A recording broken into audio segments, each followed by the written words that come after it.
Depuis 15 ans, Envie n'a qu'une devise, l'électroménager rénové et garanti. Machine à laver, frigo et cuisinière laissées à l'abandon retrouvent un nouveau souffle. Pour les remettre en état, Envie a fait appel à l'insertion socio-professionnelle. De formateurs sont présents à temps plein sur le site pour être au plus proche de ces travailleurs atypiques.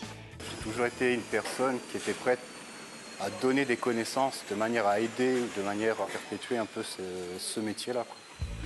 En devenant l'un des coups de cœur de la solidarité 2006, Envie a pu concrétiser son envie de recyclage en donnant naissance à Envie 2E. Visite de cet atelier de traitement des déchets électriques et électroniques de 3000 m².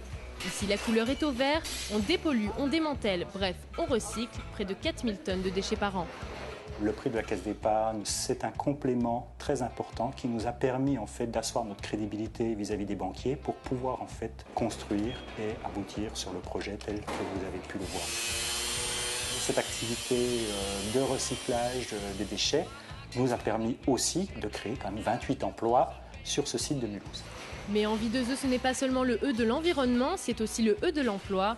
Une double casquette portée avec brio, l'atelier de recyclage compte aujourd'hui 28 personnes contre 5 en 2006. Parmi les 46 salariés d'Envie, 35 sont en contrat d'insertion pour une durée moyenne de 2 ans. Avant, oui, je travaillais en toiture, étancheur bardeur. Et puis, suite à des problèmes personnels, j'ai dû arrêter ce boulot pour venir ici, quoi.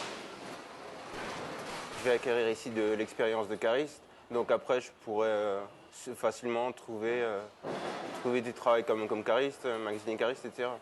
Nous sommes comme toute entreprise, nous avons des objectifs économiques, mais aussi prendre en compte l'aspect non pas humain, mais le côté socio-professionnel des personnes que nous accueillons pour arriver effectivement à leur permettre à eux de s'épanouir et effectivement de trouver leur voie et leur place dans la société et dans le monde du travail.